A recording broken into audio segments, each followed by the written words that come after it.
Hello everyone, आज का topic है स्टोकियोमेट्री। स्टोकियोमेट्रिक पढ़ने से पहले हमें ये पता होना चाहिए कि केमिकल रिएक्शन बेसिकली होता है क्या। तो केमिकल रिएक्शन का मतलब होता है रिएक्टेंट में पुराने बॉन्ड का टूटना और प्रोडक्ट में नए बॉन्ड का बनना। अगर मैं इसे एग्जांपल से एक्सप्लेन करूँ तो जैसे यहाँ पर आपको दो रिएक्शन दिख रही है। हाइड्रोजन हाइड्रोजन के बीच में जो बॉन्ड है जब वो टूटेगा, क्लोरीन क्लोरीन के बीच में जब वो बॉन्ड है जो टूटेगा तो क्या बनेगा? HCl। पुराना बॉन्ड टूटा, नया बॉन्ड बना। उसी तरीके से अगर मुझे वाटर बनाना है तो हाइड्रोजन हाइड्रोजन के बीच में जो पुराना बॉन्ड टूटेगा और ऑक्सीजन ऑक्सीजन के बीच में जो पुराना बॉन्ड टूटेगा तो मुझे क्या मिलेगा? वाटर। लेकिन law of conservation of mass क्या कहता है? Law of conservation of mass ये कहता है कि किसी भी केमिकल रिएक्शन में mass can neither be created nor be destroyed. Mass ना ही हम मास को बना सकते हैं, ना ही हम मास को डिस्ट्रॉय कर सकते हैं। लेकिन अगर मैं इसे एक अदर स्टेटमेंट में कहूँ तो जैसे कि मैंने कहा, sum of mass of reactant is equal to sum of mass of product. लेकिन अगर आप इन दोनों रिएक्शंस को देखो तो क्या ये चीज सेटिस्फाइड हो रही है? नहीं हो रही है। क्यों? क्योंकि यहाँ पर हाइड्रोजन के दो एटम है और यहाँ पर हाइड्रोजन का एटम कितना है? एक। तो इस कंडीशन को सेटिस्फाई कौन करेगा? लॉ ऑफ कंजर्वेशन ऑफ मास का जो प्रिंसिपल है उसे सेटिस्फाई कौन करेगा? उसको सेटिस्फाई करेगा balanced chemical reaction. Law of conservation of मास के प्रिंसिपल को सेटिस्फाई करने के लिए हमें क्या करना पड़ता है? केमिकल रिएक्शन को बैलेंस करना पड़ता है। जैसे कि यहाँ पर आपको दिख रहा है कि वाटर फॉर्मेशन की दो रिएक्शन लिखी हुई है। अब हम लोग जो बैलेंसिंग है वो कितने सारे तरीकों से कर सकते हैं। किसी भी केमिकल रिएक्शन को बैलेंस करने का बहुत सारा तरीका होता है। तो यहाँ पे जैसे आपको पहली जो रिएक्शन दिख रही है, H2 plus half O2 gives H2O। यहाँ पर हाइड्रोजन के एटम कितने हैं? दो। यहाँ पर ऑक्सीजन के एटम कितने हो गए? एक, क्योंकि मैंने क्या लिखा? Half O2। क्लियर हुआ? तो ऑक्सीजन के एटम कितना बचा? एक। और यहाँ पे भी हाइड्रोजन के एटम कितने हैं? दो। ऑक्सीजन के एटम कितने हैं? एक। तो जितने नंबर ऑफ एटम रिएक्टेंट के साइड में प्रेजेंट हैं, अगर उतने ही नंबर ऑफ एटम प्रोडक्ट के साइड में प्रेजेंट हैं, तो हमारा लॉ ऑफ कंजर्वेशन ऑफ मास का जो प्रिंसिपल है वो क्या होगा? वो फॉलो हो जाएगा। उसी तरीके से दूसरी रिएक्शन देखो, यहाँ पर रिएक्टेंट के साइड में हाइड्रोजन के एटम कितने हैं? 4। और ऑक्सीजन के एटम कितने हैं? 2। यहाँ पर हाइड्रोजन के एटम कितने हैं? 4। और ऑक्सीजन के एटम कितने हैं? 2। क्लियर हुआ? तो इस केस में क्या हुआ कि जितने एटम रिएक्टेंट के साइड है उतने ही एटम प्रोडक्ट के साइड है। क्लियर हो गया? नेक्स्ट अगर मैं बात करूं केमिकल रिएक्शन की और इसको मैं एक्सप्लेन करूं with the help of ammonia. Ammonia की जो फॉर्मेशन है वो कैसे होती है? जब N2 का एक मॉलिक्यूल हाइड्रोजन के 3 मॉलिक्यूल से रिएक्ट करता है तो वो क्या बनाता है?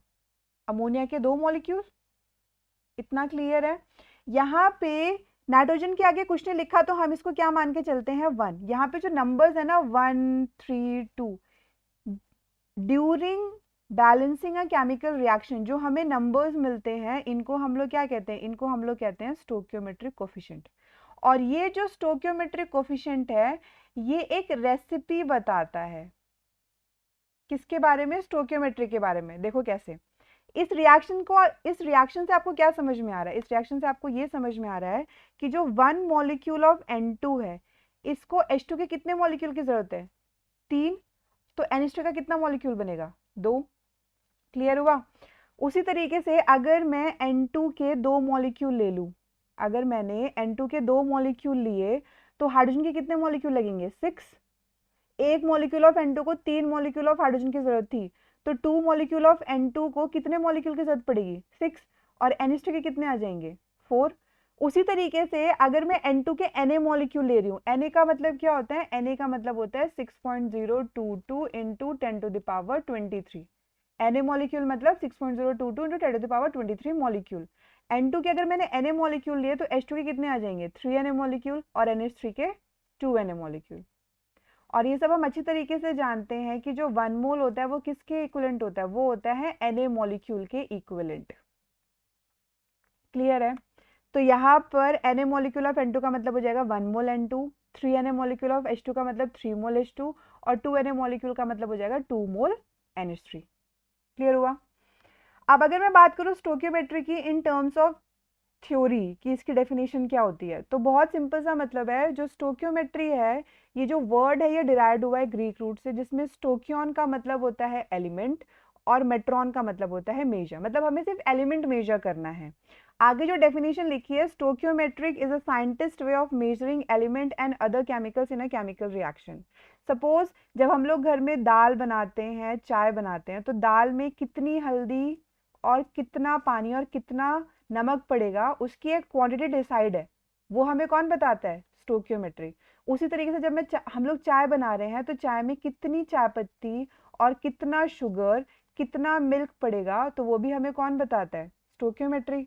लेकिन जब हम बात करते हैं केमिस्ट्री की, तो केमिस्ट्री में ड्यूरिंग केमिकल रिएक्शन हम पर्टिकुलर एलिमेंट को कैसे मेजर करेंगे, तो ये हमें कौन बताएगा? स्टोक्योमेट्री। ठीक है, अगर मैं इसको एक एग्जांपल से एक्सप्लेन करूं, तो एक केमिकल रिएक्शन है जो स्टोक्योमेट्री को एक्सप्लेन कर रहा है, और उस केमिकल रिएक्शन को मैंने किसकी रिएक्शन ली है? अमोनिया की रिएक्शन ली है। जैसे यहाँ पर आपको दिख रहा है N2 + 3H2 gives 2NH3।